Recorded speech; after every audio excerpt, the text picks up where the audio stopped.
Have you ever thought to yourself, why is it that every single time a new gacha game comes out, people immediately call it the Genshin killer? And why does it send people into an absolute meltdown? Seriously, you would think that someone just insulted their mother. In reality, they're just probably watching a 𝗖cie𝗽𝗆𝗆𝗵𝘁 video.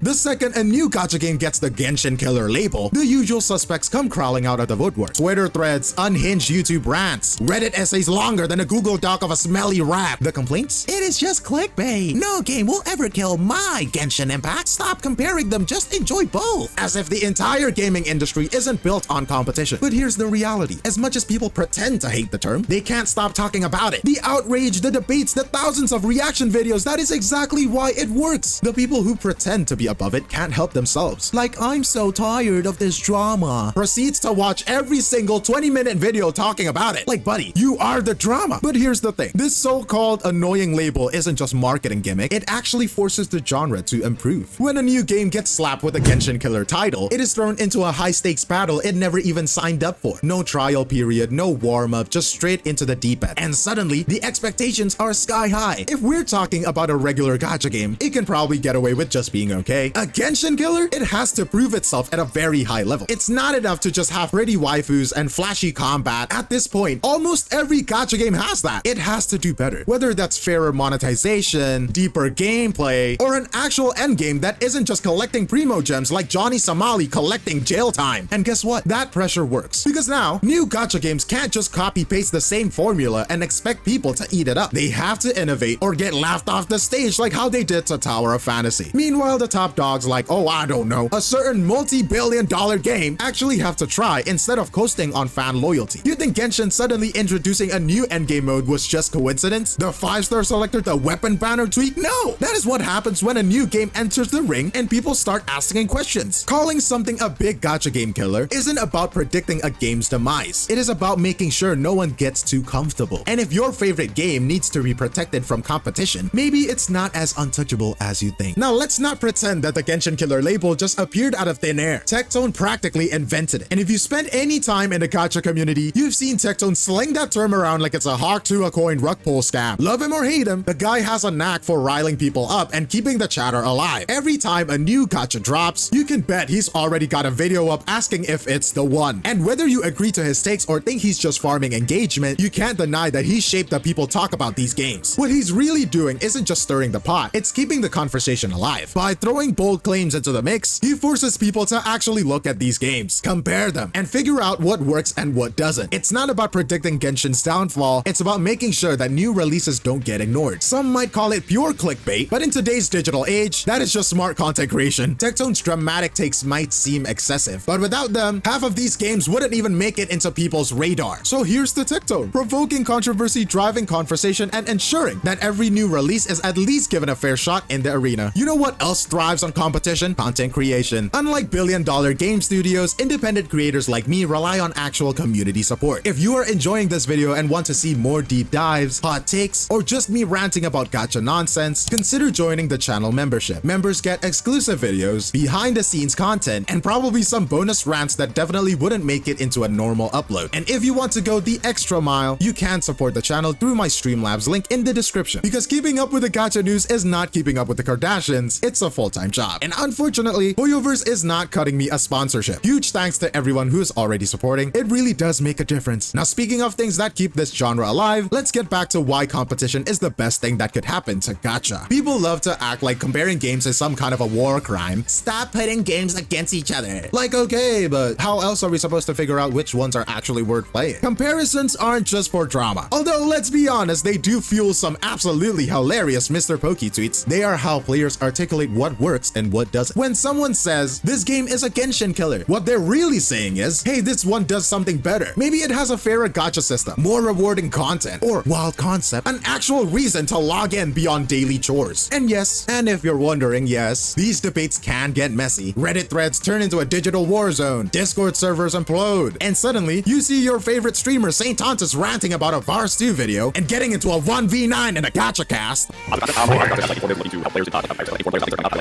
For like runs where you're completely not actually fishing eventually reward or run against body this which is basically stuff where you're talking about dangerous right and also talking about where you're right where something called yeah like you also talk about where certain culture and then